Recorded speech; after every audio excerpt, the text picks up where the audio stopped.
Bienvenidos a un nuevo encuentro de Kairos, un tiempo de Dios, con Dios. Qué lindo es encontrarnos cada semana, poder poner el corazón desde este lado, del lado de la producción, y también entendemos que tenemos que agradecer que también desde el otro lado también hay un corazón dispuesto. A continuación te invitamos a quedarte a acompañarnos con este mensaje que traemos como cada semana, un mensaje abrazado, yo digo, desde el cielo, con la producción también en el cielo. Mi nombre es Teresa Coronel y cada semana venimos con estas semillas, porque queremos que estas palabras, estos mensajes de cada semana sean como una siembra en tu vida. Por eso te pedimos que dispongas de tu corazón, de tu espíritu, que estés dispuesta a recibirlo para que puedas activarlo en tu vida. El nombre de este mensaje hoy que trajimos es Tu Tierra Santa. Tu Tierra Santa. Y te pregunto, ¿qué pensás, qué te imaginás cuando escuchás Tierra Santa o cuando lees Tierra Santa? Quizás lo mismo que me puedo imaginar yo, ¿no? Relacionarlo con un territorio, ¿sí? Un territorio geográfico donde los diferentes acontecimientos de la Biblia pasaron allí, ¿no? Estamos hablando de Jerusalén, de Egipto, un lugar geográfico, Medio Oriente. Pero yo fui leyendo un poquito al armar este mensaje de hoy. Y Tierra Santa, me gustó leer que Tierra Santa es un lugar donde acontece el plan divino de salvación, donde pasan las cosas de Dios, así lo podríamos decir, ¿no? Entre vos y yo, donde pasan las cosas de Dios. Y entonces yo pensé, ¿por qué hablar de un territorio geográfico? Vos, yo, podemos ser Tierra Santa, podemos ser parte de un lugar donde las cosas de Dios acontecen, donde hay un plan divino de salvación. Tu vida, mi vida puede ser Tierra Santa. Y entonces yo seguía pensando, ¿no? ¿Qué nos pasa cuando escuchamos santo, cuando escuchamos santa, cuando hablamos de santidad? ¿Qué nos pasa? Y me parecía urgente poder hablar de esto, de hablar de la santidad y poder, así como despojarnos, porque es una de las palabras que trajimos hoy de parte de Dios, este concepto. Pero empecemos a usarlo desde ahora, desde el principio de este mensaje. Despojarnos de algunas ideas que nos llevan a pensar en la santidad como, no sé, como una vida santurrona o como alguien santurrón. La santidad es más que eso. Una vida de santidad no es una vida fácil, es una vida de compromiso, pero nada tiene que ver con andar con la Biblia bajo el brazo, o yo hoy pensaba, ¿no? O tirar pasajes bíblicos uno tras otro. Poco tiene que ver la santidad con eso. No digo que no se estudie la Biblia, no digo que no nos pongamos en contacto con la palabra de Dios, no, porque es nuestra primer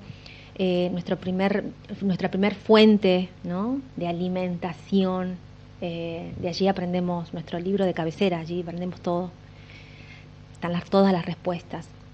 Pero sí me parece interesante poder hablar de una vida de santidad desde un lugar de compromiso con aquel que nos lleva a un plan de salvación, que es comprometernos con una vida en Dios, ¿no? Por eso decía que no es fácil, porque todos los días tenemos luchas en nuestra casa, con nuestros hijos, en nuestro matrimonio, con nuestra economía, nuestra salud, en donde nos movemos. Todos los días tenemos cosas que resolver, cuestiones que llevar adelante, decisiones que enfrentar, situaciones que afrontar. Ahora, tomarlas desde un lugar que nos lleva a tomarnos de la mano de Jesús y vivir, decidir, hacer desde ese lugar. Eso es vivir en santidad. Por eso digo yo que es un compromiso diario, porque todos los días es renunciar un poco a nosotros, ¿no? Renunciar un poco a nuestro temperamento, nuestro carácter, despojarnos de nosotros mismos. Por eso yo digo un compromiso de todos los días, porque no es fácil, no es fácil. Esa es una vida de santidad, que poco tiene que ver con lo santurrón o lo santurrona. La santidad es vivir una vida real en Dios. Y vivir una vida real en Dios no es una vida fácil, pero sí es una vida de victoria. Porque más allá de lo difícil que puede significar, más allá de lo difícil a veces lo límite que podemos, los límites que podemos a veces atravesar en diferentes situaciones de nuestra vida, de nuestra cotidianidad, sabemos y tenemos la certeza de que siempre vamos a ser más que vencedores, como dice la palabra, como lo dijo Pablo. Y ustedes saben que cuando el Señor ponía en mi corazón esta palabra hace un par de días, me dio así como 2 o 3 conceptos, 2 o 3 palabras, y en base ahí tuvimos que trabajar el mensaje. Y qué hermoso, porque ustedes no saben lo que el Espíritu Santo también nos va ministrando a medida que vamos preparando el programa. No venimos con un discursito, un sermón, venimos con una palabra trabajada en el Espíritu y en la vida. Y nos hablaba del despojo, ¿no? Nos hablaba nos llevaba a pensar en Moisés, ¿no? Nos llevaba a ese momento donde Moisés, después de, no vamos a entrar mucho en detalle, vamos a situarnos en su encuentro con Dios, y en ese llamado como líder libertador. Pero recuerdan que Moisés había escapado del palacio, había de alguna manera renunciado a una identidad que no era la de él, y se había dado a la fuga, ¿no? De alguna manera, y echó raíces allí, en un pueblo donde finalmente se casó, donde finalmente tuvo su familia, y se dedicó el príncipe, ¿no? Aquel que fue criado como hijo del faraón, del palacio, como nieto del faraón, se dedicó a cuidar las ovejas de su suegro. Allí estaba Moisés, ¿no? De alguna manera acercándose al propósito divino, ¿no? De él. Y estaba en el medio de su jornada de trabajo cuando, desde una zarza que ardía y no se consumía, escucha una voz que lo llama. Y esa voz que lo llama le dice que se quite los zapatos, que se descalce, porque iba a entrar a tierra sagrada. Y a continuación de este pedido, esa voz le dice: yo soy el Dios de tus padres. Yo soy el Dios de Abraham, el Dios de Isaac, el Dios de Jacob. Y cuando yo leía estas palabras de Dios al llamarlo, ¿no? A mí me estremecía el corazón y calaba profundo en mi espíritu, porque inmediatamente dice las escrituras, la Biblia dice que Moisés se tapó la cara, el rostro, y que sintió temor de Dios. Y yo quería imaginarme a ese Moisés en esa situación, ¿no? Y yo pensaba, qué impresionante, porque ese Dios del que había escuchado Moisés hablar en su vida, porque recuerden que fue también de alguna manera criado por su madre, ¿no? Aunque estuvo en el palacio, estuvo en contacto con ese Dios. Ese Dios fue el que en el llamado, que no había sido directo, pero sí en el espíritu, lo hizo salir del palacio y huir al desierto y buscar como un escape, ¿no? A esa vida ficticia, a una vida que no era la de él, en la búsqueda de su identidad en Cristo, su identidad en Dios. Y yo pensaba, estaba escuchando la voz de ese Dios, un Dios real. Yo digo, Moisés se tapó el rostro por temor, pero ese temor santo, ese temor bendito, ese temor que es la reverencia ante la presencia de ese Dios que escuchamos, que nos contaron, pero que hoy está delante nuestro, que es vivo, que es real. Y el pedido de Dios de sacarse las sandalias, de sacarse el calzado, porque iba a pisar tierra santa. Hoy venimos con este mensaje, hoy venimos con esta palabra de parte de Dios para tu vida. Dios es un Dios de evidencia, Dios es un Dios real. Por eso a Moisés le dice: yo soy el Dios de tus padres.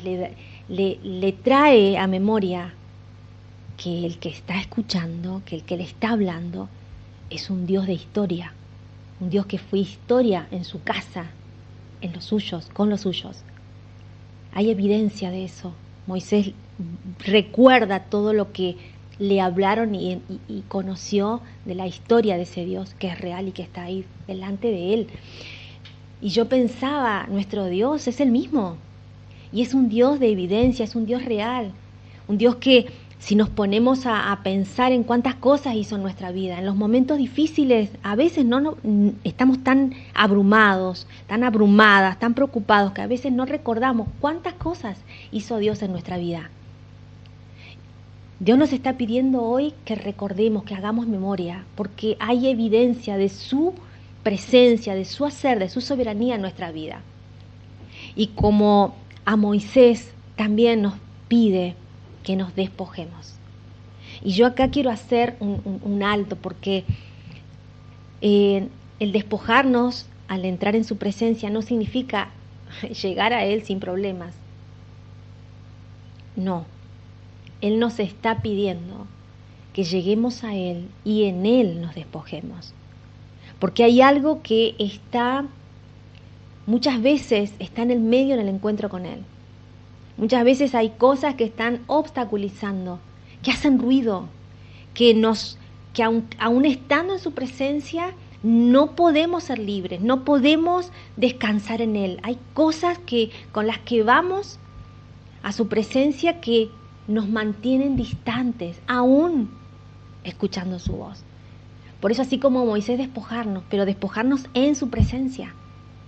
¿Cuántas veces las preocupaciones muchas veces nos hacen perder la fe? Cuando perdemos la visión, cuando perdemos la dirección, el rumbo, vamos a su presencia, pero perdemos la fe. Vamos con incredulidad. ¿Será que Dios lo puede hacer? ¿Será que Dios también puede obrar en esto? Te lo entrego, Señor, pero la verdad que lo veo complicado. Perdemos la dimensión de ese Dios como el que se le manifestó a Moisés. Es el mismo en tu vida, en mi vida, es el mismo. Hay evidencia de que ese Dios es un Dios real. Necesitamos un encuentro real con un Dios real. Necesitamos volver a su presencia, pero siendo verdaderos, siendo reales. A Él no le podemos mentir. A Él no podemos ir con una falsa historia, con un falso sentir, no podemos. Él nos conoce. Por eso yo no sé qué es lo que está haciendo ruido en tu encuentro con Él. Yo no sé qué es lo que te pesa tanto, te carga tanto, que pensás que Él no lo puede resolver. Hay evidencia de que sí lo hizo en tu vida antes, de que muchas veces ya lo hizo. Esta vez lo va a volver a hacer. No sé cómo, no sé cuándo, porque también entendemos que Dios lo hace siempre de manera distinta. ¿Por qué? Porque Él nos sorprende todo el tiempo. Creo que ya lo habíamos hablado. Cuando pensamos que Dios lo va a hacer de esta manera, Dios lo hace de otra. ¿Por qué? Porque Dios es un Dios nuevo todo el tiempo. Todo el tiempo trae cosas renovadas a nuestra vida y nos sorprende. Siempre lo va a hacer de manera diferente, pero de que lo va a hacer, lo va a hacer. Hay 3 palabras que queremos recordar en este encuentro para que vos la actives en tu vida Y también como nosotros, a medida que fuimos produciendo el programa, también vayas procesando en tu espíritu, en tu corazón, despojo, evidencia y encuentro. Despojo, evidencia y encuentro. Sabemos quién es Dios, recordemos, vayamos, hagamos memoria. Es un Dios de evidencia. Despojémonos de todo aquello que nos está haciendo ruido en su presencia. Seamos reales y busquemos un encuentro genuino con Él. Él te está esperando. Él te está esperando. Él sabe lo que sentís, sabe lo que necesitas, sabe de tus cargas, sabe de tus imposibilidades, sabe de tus limitaciones, sabe que no podés explicar con palabras lo que sentís, pero Él necesita que se lo digas. No sé cómo explicártelo. Te necesito. Papá, te necesito. Seamos reales con Él. A Él no le podemos mentir. A Él no podemos llegar con disfraces.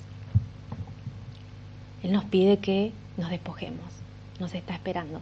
Y para terminar, quiero regalarte una palabra que creo que cierra un poco el mensaje de hoy. Y te la quiero leer textual. Y la vamos a leer textual y de la Biblia, porque esta es nuestra fuente de vida. ¿Quién nos separará?, escribió Pablo, del amor de Cristo?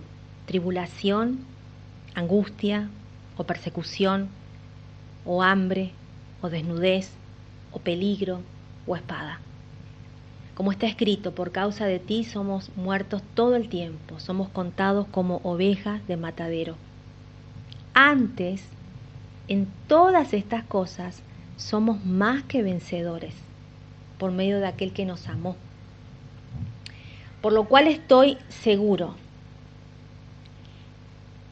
de que ni la muerte, ni la vida, ni los ángeles, ni principados, ni potestades, ni lo presente, ni lo porvenir, ni lo alto, ni lo profundo, ni ninguna otra cosa creada nos podrá separar del amor de Dios, que es en Cristo Jesús, Señor, nuestro Señor.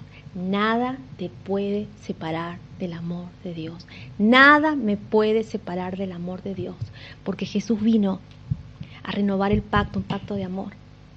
Él vino a correr el velo y nos habilitó un acceso directo al Padre. Nada nos puede separar del Hijo, nada nos puede separar del Padre. Nada. Te abrazamos fuertemente y nos volvemos a encontrar la próxima semana, en un próximo encuentro.